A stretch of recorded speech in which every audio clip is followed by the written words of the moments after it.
అందరికీ praise the lord.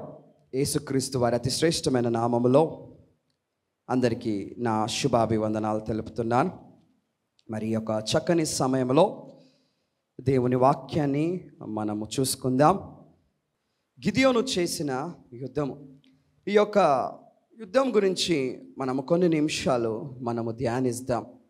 చూడండి, క్రైస్తవ జీవితంలో మనము రక్షింపబడిన తర్వాత ఎన్నో యుద్ధాలు మన ముంగడికి వస్తుంటాయి, ఎన్నో ఎదుర్కొంటుంటాం, ఎన్నో బాధలు, కష్టాలు, ఇబ్బందులు, సమస్యలు. రక్షింపబడిన తర్వాతనే ఇవన్నీ వస్తుంటాయి.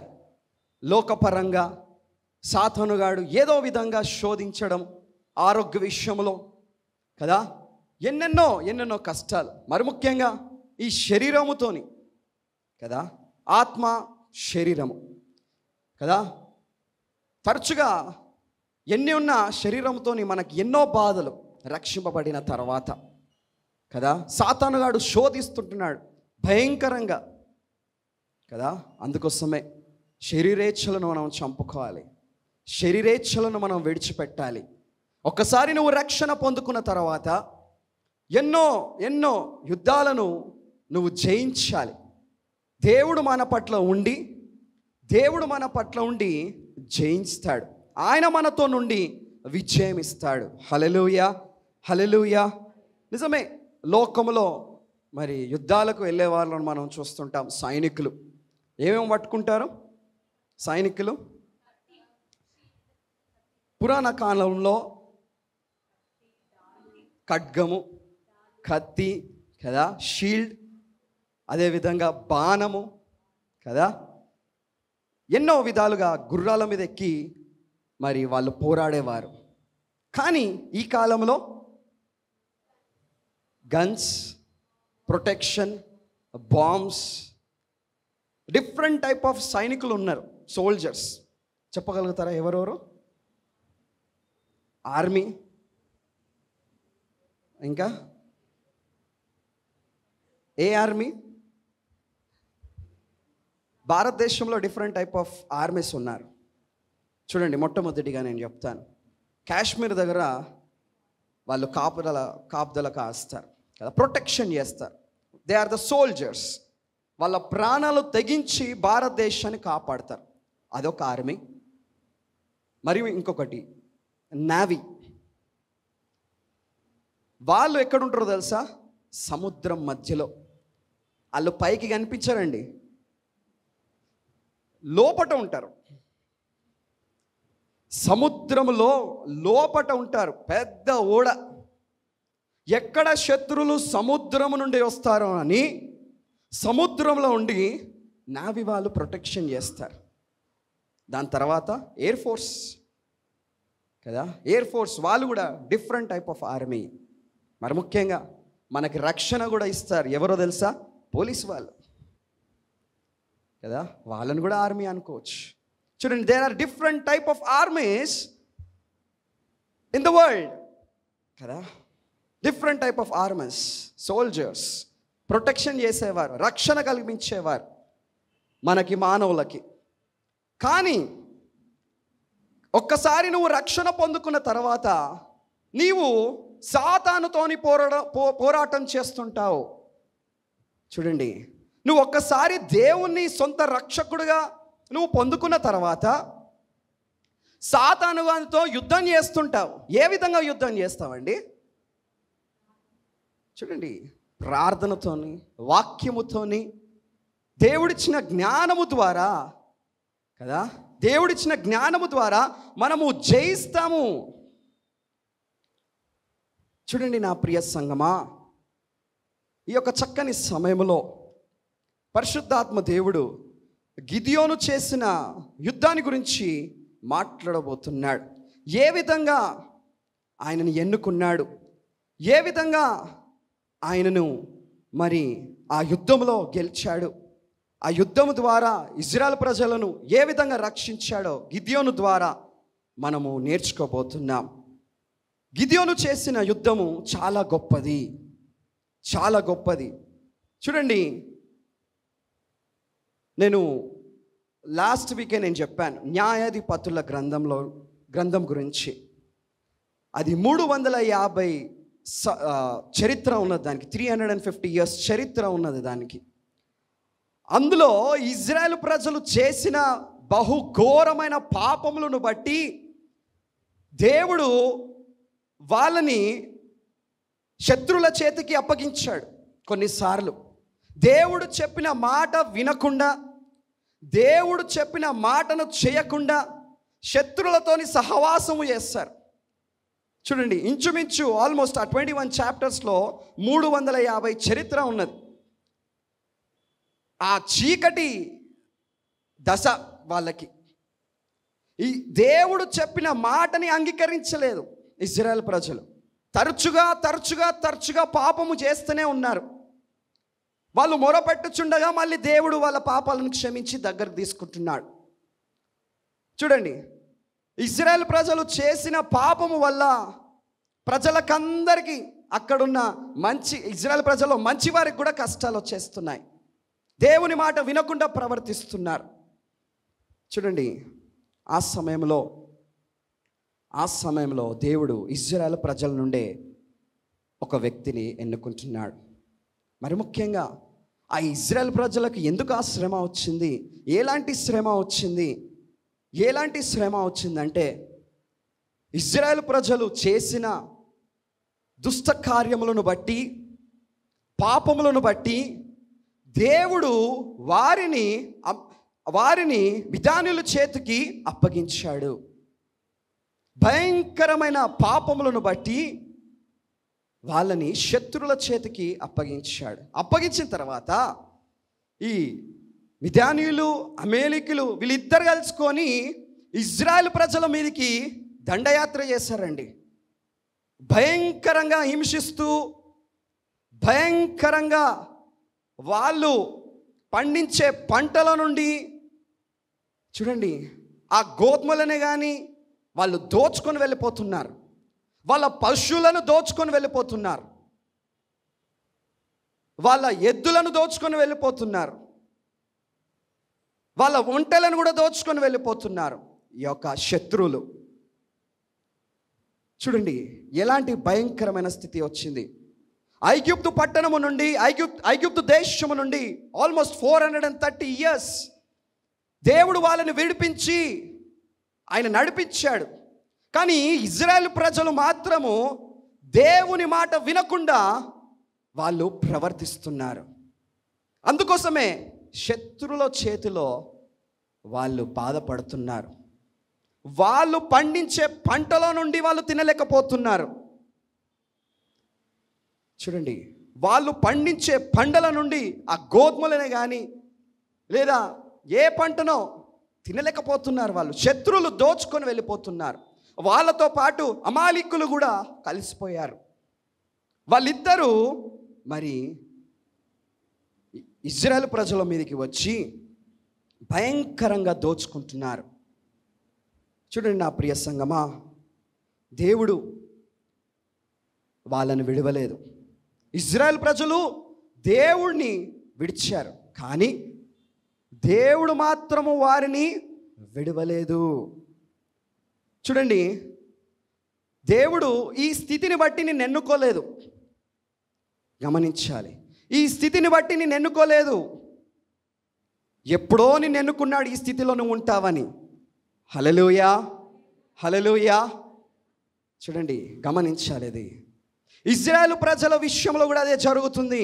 నేను నీకు తోడై ఉండును గాక అని సెలవిచ్చాడు. ఇజ్రాయెల్ ప్రజలతోని వాగ్దానం ఇచ్చాడు దేవుడు. నమ్మదగిన దేవుడు, యథార్థవంతుడు నా దేవుడు. ఆయన వాగ్దానం ఇచ్చిన దేవుడు చేయి విడుస్తాడండి? నీవు విడుస్తావేమో, కానీ నా దేవుడు మాత్రము చెయ్యి విడవాడు. భయంకరంగా ఇజ్రాయెల్ ప్రజలు దుష్ట కార్యములు, పాపము పనులు, దేవుని దృష్టికి హేయముగా వాళ్ళు చేస్తున్నారు. అందుకోసమే శత్రులు దండయాత్ర చేస్తారు ఇజ్రాయెల్ ప్రజల మీద. పంటను, గొర్రెలను, ఒంటెలను, ఎద్దులను అన్నిటినీ మొత్తం తీసుకొని వెళ్ళిపోతున్నారు. ఏం లేకుండా చేస్తున్నారు. ఇజ్రాయెల్ ప్రజల దగ్గర. చూడండి నా ప్రియ సంఘం, ఒకసారి 6వ అధ్యాయము 4, 5, 6 వచనాలు.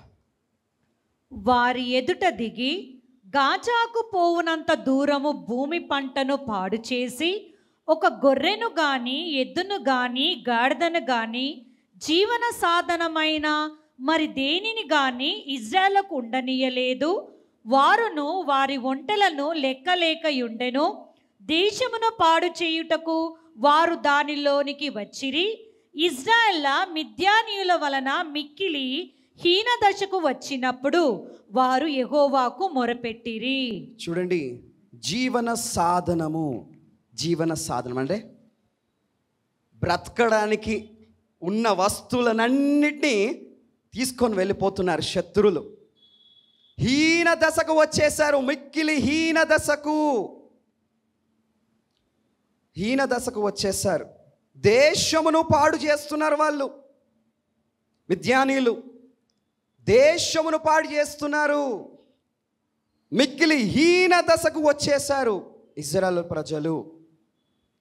అప్పుడు వాళ్ళు యెహోవాకు మొరపెడుతున్నారు. సేమ్ మనం కూడా అంతే కదా. కష్టం వచ్చినప్పుడే 3 పూటలు మంచిగా భోజనం దొరుకుతుందంటే దేవుని ఎవరు ప్రార్థన చేస్తారు? సుఖమైన జీవితం వస్తే దేవా నన్ను మంచిగా ఆశీర్వదించావు చాలు. ఇంకా ఇశ్రాయేలు ప్రజల్ని కూడా ఆ విధంగా ఆశీర్వదించాడు. కానీ చూడండి ఎలాంటి పరిస్థితి. యెహోవాకు మొరపెడుతున్నారు, ప్రార్థన చేస్తున్నారు. మిక్కిలి హీన దశకు వాళ్ళు వచ్చేసారు. ఇశ్రాయేలు ప్రజలు దేవుని విడిచిపెట్టారు, కానీ దేవుడు మాత్రము విడిచిపెట్టలేదు. దేవుడు విడిచిపెట్టలేదండి ఇశ్రాయేలు ప్రజలను. అప్పుడు వాళ్ళు మొరపెట్టుచుండగా, దేవునికి మొరపెట్టుచుండగా ఇశ్రాయేలు ప్రజలను నుండే ఒక వ్యక్తిని ఎన్నుకున్నాడు దేవుడు. ఆయన పేరే గిదియోను. ఇశ్రాయేలు ప్రజల నుండే ఒక వ్యక్తిని ఎన్నుకున్నాడు. ఆయన పేరే గిదియోను. గిదియోను అనగా తెగ నరుకువాడు. చూడండి, ఈ గిదియోను జీవితంలో మనం గమనించినట్లయితే ఈయన పిరికివాడు. Is very weak person, fearful person. ఏదో చాటుగా ఉండి శత్రువులకు భయపడుతూ ఆ గోధుమలను ఆయన దంచుతూ ఆ చెట్టు చాటు నుండి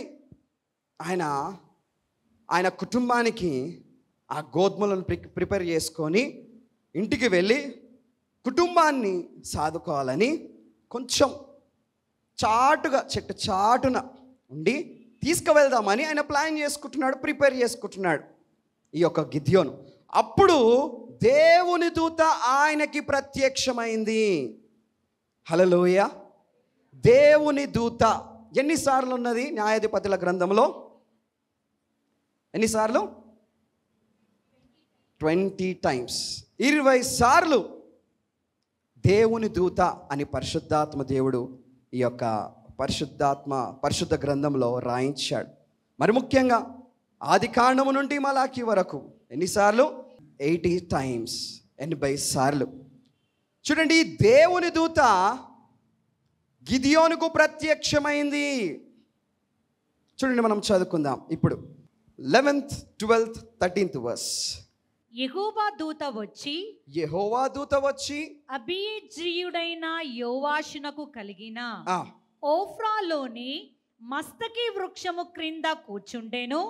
యోవాషు కుమారుడైన గిద్యోను మిద్యానీయులకు మరుగైయుండునట్లు గానుగ చాటున గోధుమలను దుల్లగొట్టుచుండగా యెహోవా దూత అతనికి కనబడి, పరాక్రమ గల బలాఢ్యుడా, యెహోవా నీకు తోడైయున్నాడని అతనితో అనగా, గిద్యోను, చిత్తము నా ఏలినవాడా, యెహోవా మాకు తోడైయుండిన ఎడల ఇదంతయు మాకెలా సంభవించెను?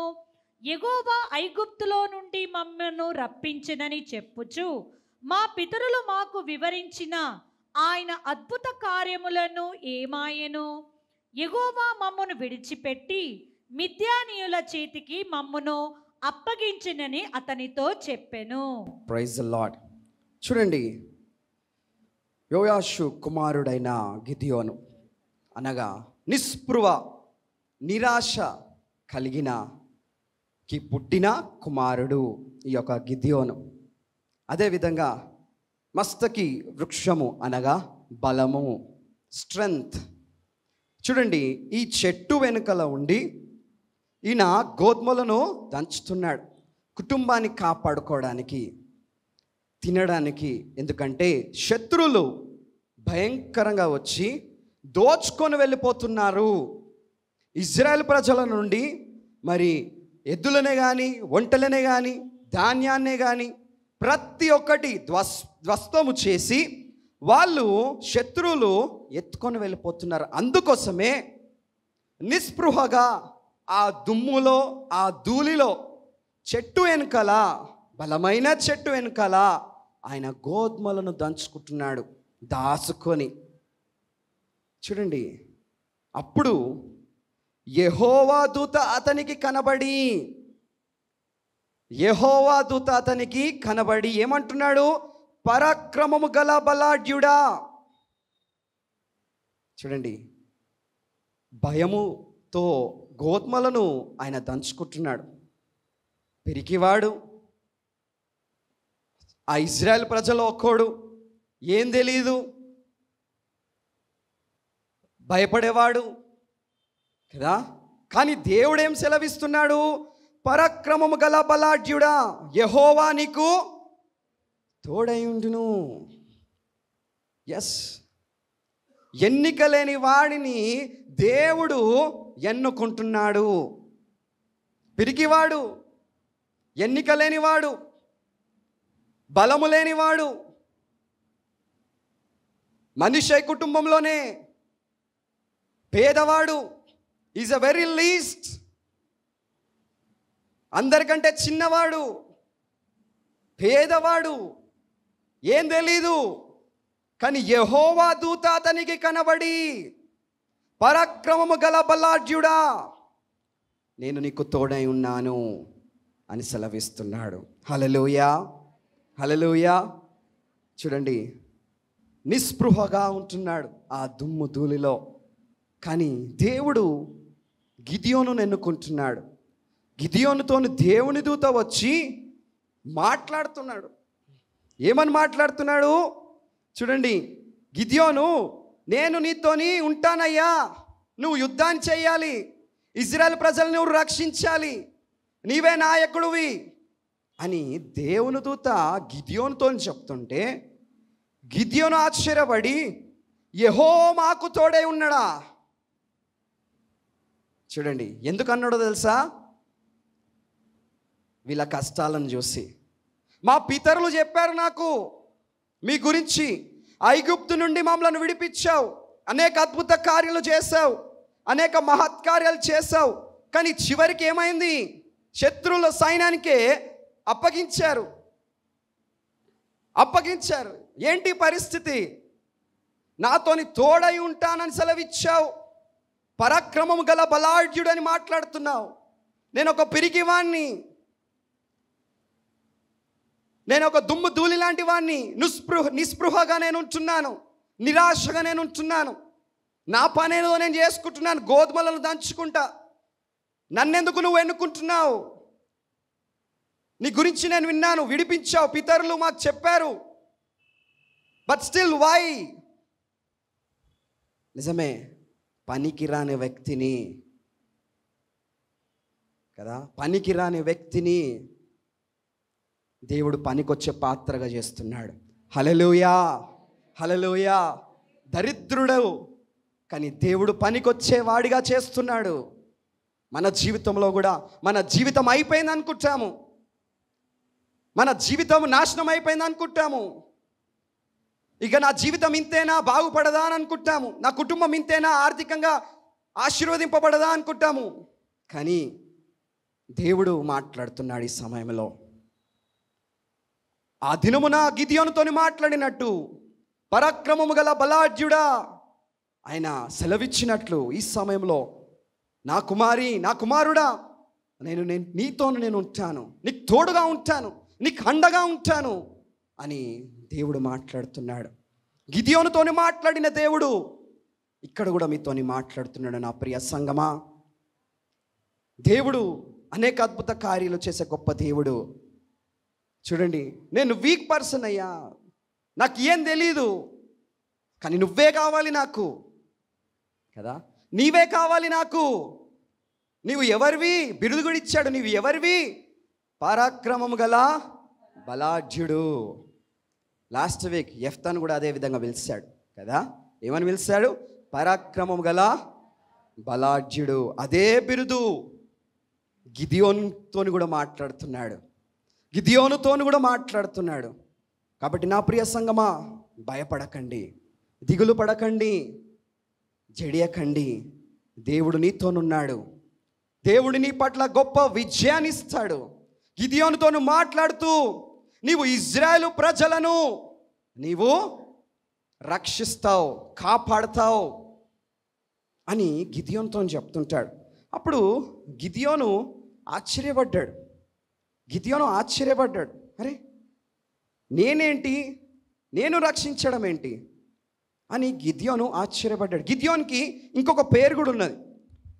6th చాప్టర్ 32, న్యాయాధిపతుల గ్రంథం 6వ అధ్యాయం 32. ఒకడు తన బలిపీఠము విరగొట్టినందున అతనితో బయలు వాదించుకొననిమ్మని చెప్పి ఆ దినమున అతనికి యెరుబ్బయలను పేరు పెట్టెను. చూడండి, యెరుబ్బయలు ఎందుకు పెట్టారో తెలుసా? ఈ యొక్క పేరు గిదియోనుకు అప్పుడు బయలుదేవతలు ఆ విగ్రహాలను మనోడే పలగొడతాడు, విరగొట్టేస్తాడు. హల్లెలూయా. అందుకోసమే ఆయనకు ఆ చక్కని పేరు దేవుడిచ్చాడు. మరి ముఖ్యంగా, దేవా నువ్వు నాతో ఉన్నవని ఏంటి రుజువు అని గిదియోను దేవునితో కూడా మాట్లాడాడు. ఆయన ఇంకా కాన్ఫిడెన్స్ లేదు ఆయనకి. ఏ విధంగా ఆయనకి కాన్ఫిడెన్స్ వచ్చింది తెలుసా? చూడండి, 6వ అధ్యాయము. దేవుడు ఏ విధంగా ఆయనకు సైన్ చూపించాడు చూడండి. 36th verse 37. అప్పుడు గిద్యోను, నీవు సెలవిచ్చినట్లు నా చేత ఇజ్రాయేలును రక్షింపనుద్దేశించిన ఎడల నేను కళ్ళమును గొర్రెబొచ్చు ఉంచిన తర్వాత నేల అంతయు ఆరియుండగా ఆ గొర్రెబొచ్చు మాత్రమే మంచు పడు నేల నీవు సెలవిచ్చినట్లు ఇజ్రాయేలును నా మూలముగా రక్షించదవని నేను నిశ్చయించుకొందునని దేవునితో అనెను. Praise the lord. చూడండి, గిద్యోను ఏమంటున్నాడు? ఆ జాకెట్ ఉన్నది నా దగ్గర, ఒక గొర్రె బొచ్చుతో వేశారు. ఆ జాకెట్ నేను పక్కగా పెడతాను, మంచు పడుతుంది, నేల మీద మాత్రమే పడాలి ఆ మంచు కదా, దాని మీద మాత్రము పడద్దు. చూడండి, how Gideon is asking God. ఏ విధంగా అడుగుతున్నాడు చూడండి. నువ్వు నన్ను ఎన్నుకున్నావు, నన్ను రక్షించావు, ఇజ్రాయెల్ ప్రజల్ని కాపాడు అని చెప్పావు, నాకు కొన్ని సైన్స్ చూపియ్యా, నాకు కాన్ఫిడెన్స్ దయచేయి అంటే దేవుడు for sure I'll do it. Hallelujah. For sure I'll do it. చూడండి నెక్స్ట్ వర్స్. అలాగున జరిగెను. అతడు ప్రొద్దుట లేచి ఆ బొచ్చును పిడిచి నీళ్లతో పాత్ర నిండు వరకు ఆ బొచ్చు నుండి మంచును పిండెను. అప్పుడు గిద్యోను, నీ కోపము నా మీద మండనీయకుము, ఇంకొక మారే ఆ బొచ్చు చేత శోధింప సెలవిమ్ము. నేల అంతటి మీద మంచు పడి ఉండగా ఆ బొచ్చు మాత్రమే పొడిగా ఉండనిమ్మని దేవునితో అనగా ఆ రాత్రి దేవుడు అలాగు చేసెను. నేల అంతటి మీద మంచు పడినను ఆ బొచ్చు మాత్రమే పొడిగా నుండెను. హల్లెలూయా. చూడండి, ఆ బొచ్చు మాత్రమే పొడిగా ఉండెను. చూడండి, వాటర్ అయింది, దాని తర్వాత పొడిగా కూడా అయింది, డ్రై అయిపోయింది. ఎంత గొప్ప కార్యము గిదియోను పట్ల చేశాడు. అప్పుడు గిదియోనుకు ధైర్యం వచ్చేసింది. దేవుడు నాతోనున్నాడు, హల్లెలూయా, దేవుడు నాతోనున్నాడు. అప్పుడు ఆయన కాన్ఫిడెన్స్ పెరిగింది. అరే, నేను చెప్పినట్లు దేవుడు విన్నాడు కదా. అందుకోసమే గిదియోనుతో అన్నాడు, నేను నీతోని తోడుగా ఉంటానయ్యా, నీతోనుంటాను, నువ్వు చెప్పినట్లు నేను వింటాను, నేను చెప్పినట్లు నువ్వు వింటావు. అక్కడంతా మంచు పడ్డది, కానీ ఆ బొచ్చు మీద మాత్రము పొడిగా మాత్రమే ఉన్నది ఆ బొచ్చు కదా. ఎంత చక్కగా రాయబడినది. అప్పుడు గిదియోనుకు he got a lot of confidence on God. ఎంత కాన్ఫిడెన్స్ వచ్చేసిందంటే అంత కాన్ఫిడెన్స్ వచ్చేసింది. దేవుడు నాతోనున్నాడు, నా పట్లనే విజయము అని గిదియోను విశ్వాసముతోని నేను ఇజ్రాయెల్ ప్రజల్ని నేను రక్షిస్తాను అని దేవుని మీద నమ్మకం పెట్టి ఆయన ప్రయాణము సాగించాడండి. అప్పుడు దేవుడు అన్నాడు, నువ్వు వెళ్ళి సైనికులను ప్రిపేర్ చేసుకో, ఏర్పాటు చేసుకో. నువ్వు వెళ్ళి సైనికులను ప్రిపేర్ చేసుకో, ఏర్పాటు చేసుకో. నువ్వు ఇజ్రాయెల్ ప్రజల్ని రక్షించేవాడవు, శత్రుల సైన్యము నుండి విడిపించేవాడవు గిదియోను. కాబట్టి నువ్వు ప్రిపేర్ చేసుకో, ఇంకా నువ్వు వెళ్ళు అని దేవుని దూత, దేవుడు చెప్తున్నాడు స్వయాన. చూడండి, ఇంగ్లీష్లో కొన్ని జాగాలల్లా the angel of the lord అని ఉన్నది, మరి కొన్ని జాగాలల్లా ది లార్డ్ సెడ్ అని ఉన్నది. దేవుడు మాట్లాడుతున్నాడు, దేవుని దూత మాట్లాడుతున్నాడు. ఇక్కడ గమనించాలి, ది లార్డ్ సెడ్. నేను అదే ఇందాక వచ్చేటప్పుడు కూడా నేను చదువుతున్నాను. చూడండి, స్వయాన దేవుడు అంటున్నాడు గిదియోనుతోని, సైన్యాన్ని ఏర్పరచుకో గిదియోను, నీ పట్ల నేను గొప్ప అద్భుత కార్యం చేయబోతున్నాను. హల్లెలూయా. న్యాయాధిపతి అయిన గిదియోను చేసే యుద్ధము మనకందరికీ మాదిరిగా ఉంటుంది. ఆయన న్యాయాధిపతి కూడా దేవుడు ఏర్పరిచాడు గిదియోన్ని, మనకందరికీ మాదిరిగా మరి దేవుడు గిదియోన్ను పెడుతున్నాడు. ఈ యొక్క చక్కని సమయంలో దేవుడు ఏ విధంగా గిదియోను ద్వారా మరి ఆ యుద్ధంలో ఏ విధంగా గిదియోను ద్వారా ఇశ్రాయేల్ ప్రజల్ని రక్షించాడో మనము చూసుకుందాం. Judges 7th chapter 1st verse 2nd verse.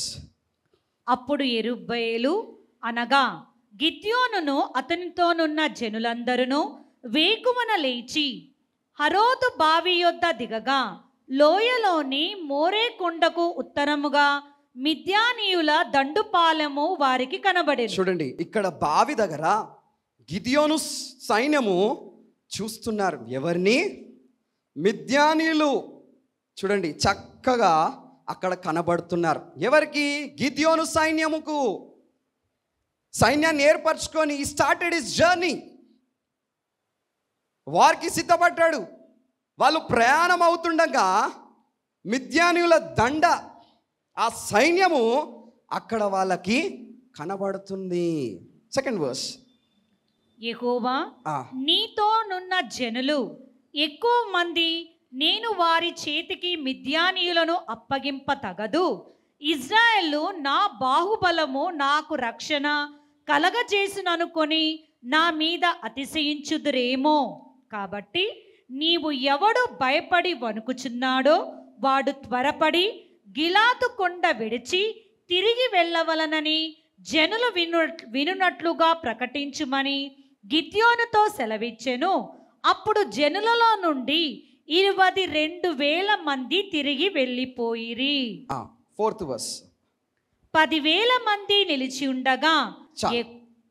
Right.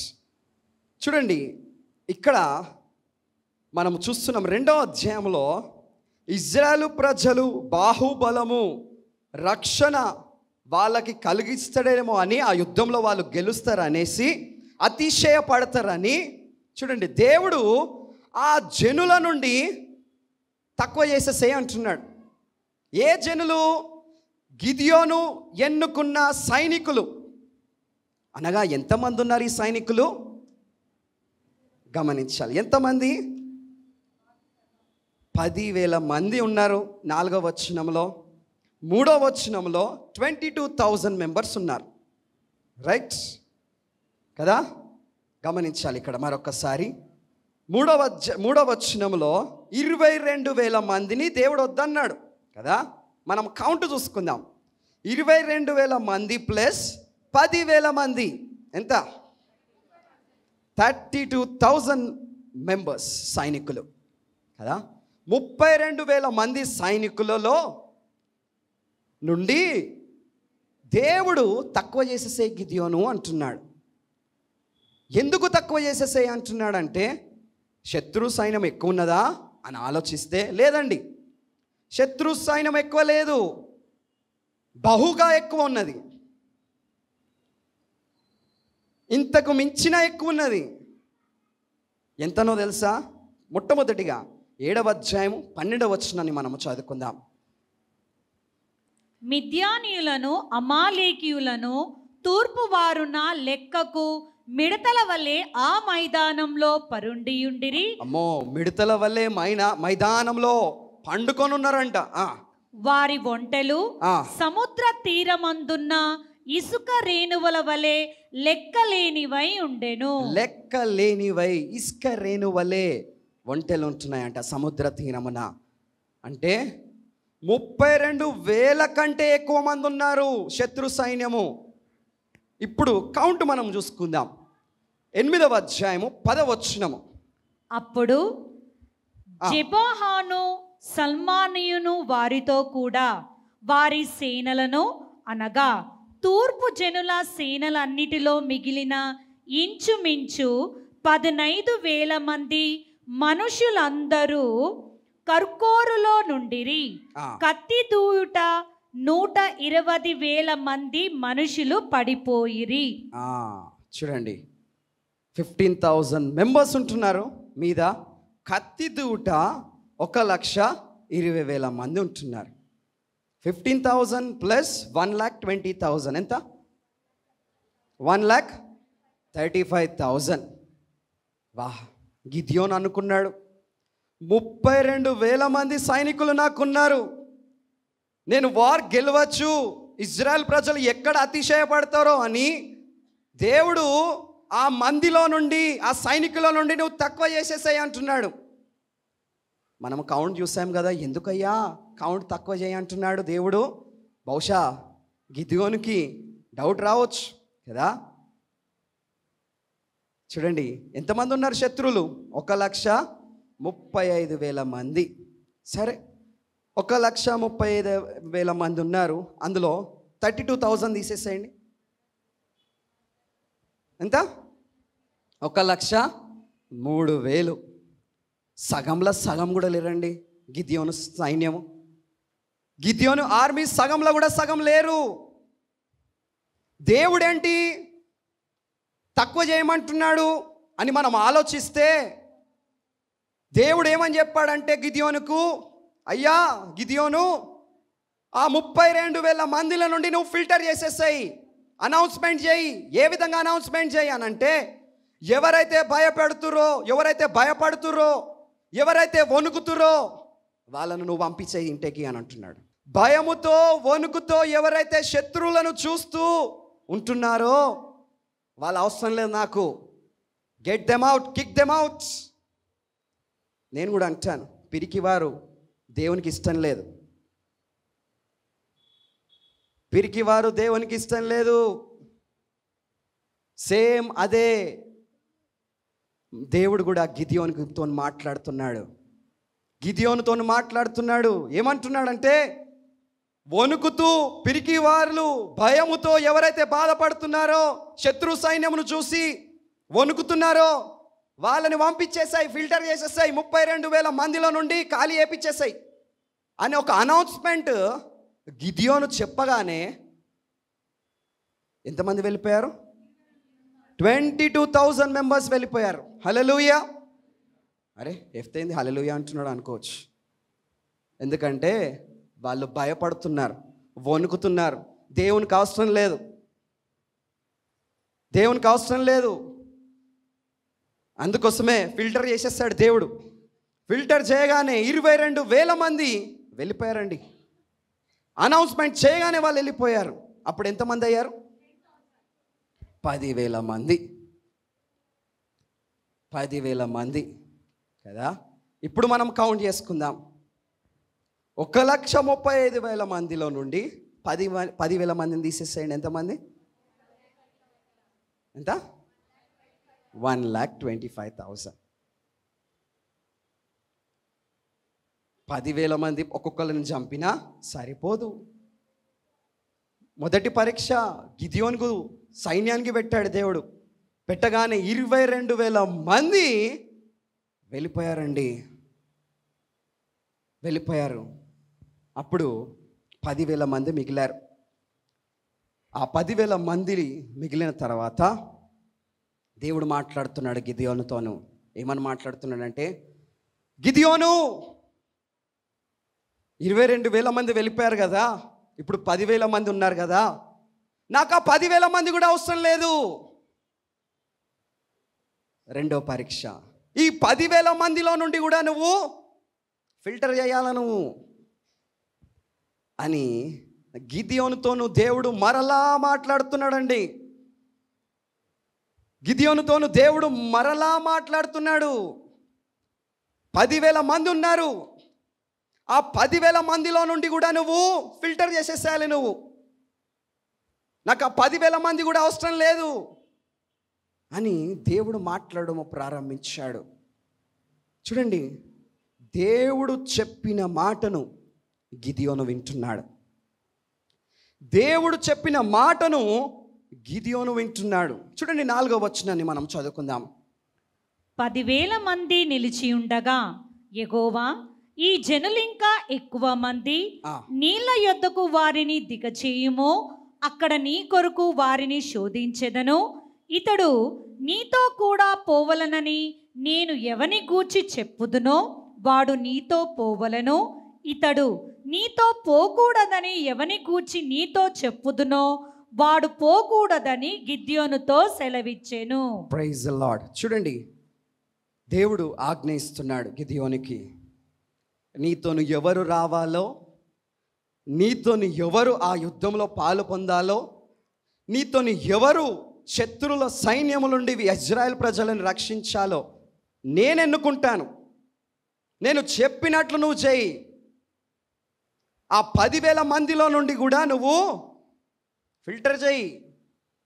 10,000 మంది నాకు అవసరం లేదు అని గిద్యోనుతో మాట్లాడుతున్నాడు. ఏ విధంగా ఫిల్టర్ చేయాలి దేవా అని గిద్యోను మాట్లాడుతున్నాడు దేవునితో. అప్పుడు ఏమన్నాడు తెలుసా దేవుడు? నీళ్ళ దగ్గరికి నువ్వు తీసుకెళ్ళు అంటున్నాడు. ఎవరిని? ఈ 10,000 మందిని, గిద్యోను సైనికులను. చూడండి, ఎంతమంది గిద్యోను సైనికులు? 10,000. ఈ 10,000 మందిని, ఈ సైనికులను నీళ్ళ దగ్గరికి గిద్యోను తీసుకెళ్ళాడు. తీసుకెళ్ళిన తర్వాత చూడండి 5వ వచనం. అతడు నీళ్ళ యొద్దకు ఆ జనమును దిగచేసినప్పుడు యెహోవా కుక్క గతుకున్నట్లు తన నాలుకతో నీళ్లను గతికిన ప్రతివానిని. చూడండి, కుక్క గతికినట్లు తన నాలుకతో నీళ్లను గతికిన ప్రతివానిని, త్రాగుటకు మోకాలుని కృంగిన ప్రతివానిని వేరువేరుగా ఉంచమని గిద్యోనుతో సెలవిచ్చెను. వేరువేరుగా ఉంచమని గిద్యోనుతో సెలవిచ్చెను. చూడండి, కుక్క గతికినట్లు ఎవరైతే గతికారో, మరి ముఖ్యంగా మరి ప్రతివాడు అక్కడుండి కృంగిన ప్రతివాడు వేరువేరుగా నువ్వు చెయ్యి అని దేవుడు గిద్యోనుతోని మాట్లాడుతున్నాడు. చూడండి, కుక్క ఏ విధంగా నీళ్ళని తాగుతుంది? నాలుకే బయటికి తీసి తాగుతుంది. ఇట్లా బెండ్ అయ్యి కదా, నాలుకే బయటికి తీసి తాగుతుంది, గతుకుతుంది కదా. మరి ముఖ్యంగా కుక్క గతికినట్లు కూడా మానవ జీవితాలు కూడా ఉంటాయి. కొన్నిసార్లు కొంతమందిని మనం గమనిస్తాం. ఎటెటెటెటో తిరుగుతుంటారు, చెట్టుకొకరు గుట్టకొకరు, మంచి లేదు చెడు లేదు. కుక్క చూస్తుందా అండి? చూడదు. నీళ్ళు పెట్టగానే గతుకుతూనే ఉంటుంది. చూడదు. మంచిగా ఉన్నాయా నీళ్ళని చూస్తుందా? చూడదు. ఇక్కడ సైనికులు కూడా గిద్యోను నీళ్ళ దగ్గరికి చేర్చగానే కుక్క గతికినట్లు గతుకుతున్నారు కొంతమంది. ఇంకో కొంతమంది ఎట్లా గతుకుతున్నారు? 6వ వచనము, చేతితో నోటికందించుకొని చేతితో నోటికందించుకొని గతికిన వారి లెక్క. చూడండి, గతికిన వారి లెక్క 300 మంది. 300 మంది. మిగిలిన జనులందరూ నీళ్లు త్రాగుటకు మోకాలుని కృంగిరి. చూడండి, చేతుతో నోటితో త్రాగుతున్నారు, గతుకుతున్నారు. వారు ఎంతమంది? 300 మంది. వాళ్ళే నాకు కావాలంటున్నాడు దేవుడు. హల్లెలూయా, వాళ్ళే నాకు కావాలి. చూడండి, ఎక్కడ 32,000, ఎక్కడ 10,000. మరి ముఖ్యంగా చేతితో ఎవరైతే నోటి క్రింద భాగము పెట్టి గతికారో 300 మంది నాకు కావాలి అని దేవుడు మాట్లాడుతున్నాడు. అంటే 10,000లకు వెళ్ళి 10,000 మందిలోకి వెళ్ళి సైనికుల నుండి ఎంతమంది పోవాలి? 9,700 మంది. బాగా చెప్పేసాయి గిద్యోను అని అంటున్నాడు. ఇక వాళ్ళకి నమస పెట్టేసాయి, సెలవు పలిగించే వాళ్ళకి అని అంటున్నాడు. మొట్టమొదటి పరీక్షలనేమో వణుకుతూ భయముతో ఎవరైతే ఉన్నారో వాళ్ళను పంపించేసాయి అన్నాడు. 22,000 మెంబర్స్ వెళ్ళిపోయారు. దాని తర్వాత 10,000 మంది ఉన్నారు. ఈ 10,000 మందిలో నుండి కూడా దేవుడు ఫిల్టర్ చేశాడు. ఎవరైతే చేతితో ఆ నోటి క్రింద గతికారో వాళ్ళు 300 మంది ఉన్నారు కదా, వాళ్ళే నీ సైన్యము గిద్యోను. ఎక్కడ నుండి ఎక్కడికి వచ్చేసారు? 1,35,000 నుండి 300 మందిని తీసేసాయి. ఎంతమంది ఉంటారు? 1,34,700. శత్రు సైన్యమేమో 1,35,000 మంది ఉన్నారు. వీళ్ళ సైన్యమేమో 300 మంది ఉంటున్నారు. ఎంతమందిని ఫిల్టర్ చేసేసాడు దేవుడు? చూడండి, 32,000 మందిలో నుండి ఎంతమందిని ఫిల్టర్ చేసేసాడు దేవుడు?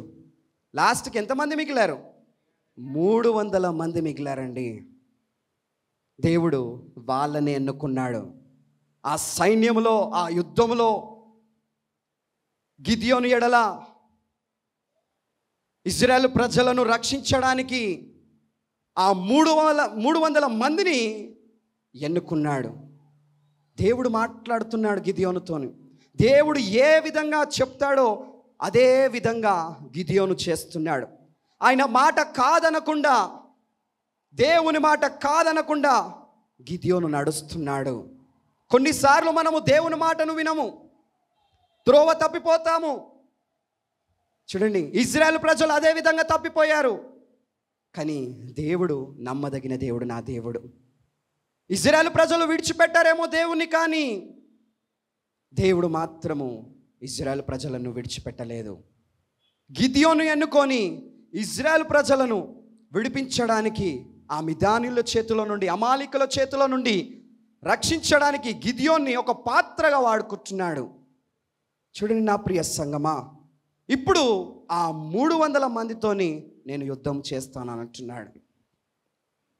హల్లెలూయా, హల్లెలూయా. ఎక్కడ 1,35,000 మంది, ఎక్కడ 300? దేవునికి వాళ్ళే కావలసిన వాళ్ళు. ఎందుకు పనికిరాని వ్యక్తిని పనికొచ్చే పాత్రగా దేవుడు గిద్యోన్ని తయారు చేశాడు. అందుకోసమే దేవుని దూత ఏమంటున్నాడు? పరాక్రమము గల బలాఢ్యుడా, పరాక్రమము గల బలాఢ్యుడా అని దేవుడు పిలుస్తున్నాడు. చూడండి, దేవుడు ఏ విధంగా ఇన్స్ట్రక్షన్స్ ఇచ్చాడో గిద్యోనుకి, సేమ్ అదే విధంగా నడుస్తున్నాడు. ఇప్పుడు గిద్యోనుతో మాట్లాడుతున్నాడు. ఏమని మాట్లాడుతున్నాడంటే, గిద్యోను సిద్ధపడు, ఇంకా యుద్ధానికి సిద్ధపడు. అయ్యా, ఏ విధంగా సిద్ధపడాలి, ఏ విధంగా సిద్ధపడాలి అని అంటే, నువ్వు 3 గుంపులుగా 300 మందిని డివైడ్ చేయి అని అన్నాడు. ఏమన్నాడు? 3 గుంపులుగా డివైడ్ చేయి, ఒక్కొక్కరికి నేను కొన్ని ఆయుధాలు ఇస్తాను. ఆ ఆయుధాలే నువ్వు వాడాలి అని దేవుడు గిద్యోనుతో మాట్లాడుతున్నాడు. చూడండి, ఆ ఆయుధాలను మనం చూసుకుందాం. 16th verse. ఆ 300 మందిని 3 గుంపులుగా చేసి బూరను, వట్టి కుండను, ఆ కుండలలో దివిటీలను ప్రతి వాని చేతికిచ్చి వారితో ఇట్లనెను, నన్ను చూచి నేను చేయునట్లు చేయుడి. నన్ను చూచి నేను చేయనట్లు చేయుడి. ఏమేమి ఆ 3 ఆయుధాలు? మొట్టమొదటిగా చెప్పాలి, కుండ. ఏంటండి? కుండ. ఈ కుండ ఎప్పుడు పనికి వస్తుంది మనకి? ఈ ఎండాకాలం. దాని తర్వాత పనికి వస్తుందా? పనికిరాదు. రెండవది దివిటి. దివిటి చూడండి, దివిటి అనగా ఇట్స్ ఎ ల్యాంప్. ఒక కట్టెకి మంట పెట్టి వాళ్ళు వెలిగిస్తున్నారు, దాన్ని దివిటిగా మార్చారు. మూడవదిగా బూరా. ఏంటండి? బూరా. చూడండి, ఇక్కడ 300 మందికి 3 గుంపులుగా డివైడ్ చేసి, 3 గ్రూప్స్గా డివైడ్ చేసి, ప్రతి వానికి 300 మందికి కుండలి అని అన్నాడు దేవుడు. అంటే గిద్యోను కుండలి ఇచ్చాడు. ప్రతి వానికి దివిటిలి అని అన్నాడు. గిద్యోను ఏం చేస్తాడు? దివిటిలి ఇచ్చాడు. ప్రతి వానికి బూరలి అని అన్నాడు, బూరలు ఇచ్చాడు. నేను ఏ విధంగానైతే నేను చెప్తే అదే విధంగా నువ్వు చెయ్యి అని దేవుడు గిద్యోనుతో మాట్లాడుతున్నాడు. గిద్యోను సైనికులతో మాట్లాడుతున్నాడు. Hallelujah, hallelujah. They were divided into 3 groups. చూడండి, 3 గుంపులుగా మారి డివైడ్ అయ్యి ఒక్కొక్కరికి కుండనిచ్చాడు దేవుడు, దివిటినిచ్చాడు, బూరనిచ్చాడు. నేను ఏ విధంగానైతే చేస్తానో అదే విధంగా మీరు చెయ్యాలి అని సైనికులతోని గిద్యోను పంచుకుంటున్నాడు. సైనికులతోని గిద్యోను పంచుకుంటున్నాడు. చూడండి 17th 18th verse. ఇదిగో నేను వారి దండు కొట్టుకుని పోవుచున్నాను, నేను చేయునట్లు మీరును చేయవలను. నేనును నాతోనున్న వారందరూ బూరలను ఊదునప్పుడు మీరును దండుపాలమంతటి చుట్టూ బూరలను ఊదుచు యెహోవాకును గిద్యోనునకును విజయము అని కేకలు వేయవలనని చెప్పెను. చూడండి ఎంత చక్కగా రాయబడి ఉన్నది. దేవుడు చెప్పినట్లు చేస్తున్నాడు గిద్యోను. దేవుడు చెప్పినట్లు చేస్తున్నాడు. నేను బూరనుదుతాను, దివిటిను మీరు లేపండి, దివిటిను లేపి ఆ కుండని మీరు పగలగొట్టండి. నేను బూరలు ఊదుతుండగా శత్రు సైన్యము క్యాంప్స్ దగ్గరికి మీరు వెళ్ళిపోయి నిలబడాలి. మీరు క్యాంప్స్ దగ్గర పోయి మీరు నిలబడగానే నేను బూరనూదగానే ఆ కుండను నువ్వు పలగొట్టేసేయాలి. మీరందరు కుండను పలగొట్టేసేయాలి. అప్పుడు ఆ కుండలో నుండి ప్రకాశమైన వెలుగు వస్తుంది. హల్లెలూయా, హల్లెలూయా. కుండ సాదృశ్యం ఎవరో కాదండి, నీవు నేనే. కుండ మట్టితోని చేయబడ్డది, నీవు కూడా మట్టితోని చేయబడ్డావు. ఈ మట్టి లాంటి గుండెను మనము పగలగొట్టాలి. ఎప్పుడు పగలగొడతామంటే దేవుని యొక్క ప్రకాశము, వెలుగు నీకు సంభవిస్తే అప్పుడు ఈ పాపము కుండ పగిలిపోతుంది. పగిలిపోయి దేవుని యొక్క కాంతి ఈ యొక్క కుండ నుండి బయటకు వస్తుంది. హల్లెలూయా, హల్లెలూయా. మరి ముఖ్యంగా బూర, ఆ స్వరము దేవుని స్వరము. ఆ వెలుగు ప్రకాశించుచుండగా దేవుని యొక్క స్వరము వినిపించబడాలి. హల్లెలూయా. మనకే సాదృశ్యంగా దేవుడు గిద్యోను యుద్ధము రాశాడు పరిశుద్ధ గ్రంథంలో. చూడండి, దేవుడు ఏ విధంగానైతే చెప్పాడో గిద్యోను ఆ మిదానీయులు చుట్టూ, ఆ క్యాంప్స్ చుట్టూ 3 గుంపులుగా వాళ్ళు విడిపోయి గిద్యోను చెప్పినట్లు వాళ్ళు చేస్తున్నారు. నేను బూరనూదుచుండగా చూడండి ఏమన్నాడు? యెహోవాకు యెహోవాకును గిద్యోనుకు విజయము అని కేకలు వేస్తున్నారు. హల్లెలూయా. యెహోవాకు విజయము, గిద్యోనుకు విజయము అని కేకలు వేస్తూ ఆ దివిటిలో ఉన్న కుండను పగలగొట్టేశారు మీరు అని గిద్యోను చెప్తున్నాడు. అప్పుడు బూరను నేను ఊదుతాను అని గిద్యోను చెప్తున్నాడు. చూడండి 19th verse. అట్లు నడిచాము మొదటి కావలివారు ఉంచబడగానే గిద్యోనును అతనితోనున్న 100 మందియు దండుపాలెము కొట్టుకొని పోయి బూరలను ఊది తమ చేతులలోనున్న కుండలను పగలగొట్టిరి. అట్లు ఆ 3 గుంపుల వారు బూరలను ఊదుచు ఆ కుండలను పగలగొట్టి ఎడమ చేతులలో దివిటీలను, కుడి చేతులలో ఊదుటకు బూరలను పట్టుకొని యెహోవా ఖడ్గము, గిద్యోను ఖడ్గము అని కేకలు వేసిరి.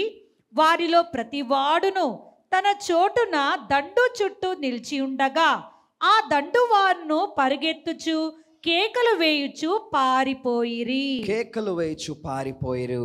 హల్లెలూయా. చూడండి, ఇక్కడ దేవుడు ఎట్లా చెప్పాడో గిద్యోను అలాగనే చేస్తున్నాడు. కుండను పగలగొట్టండి అని చెప్పే లోపట కుండను పగలగొట్టేశారు.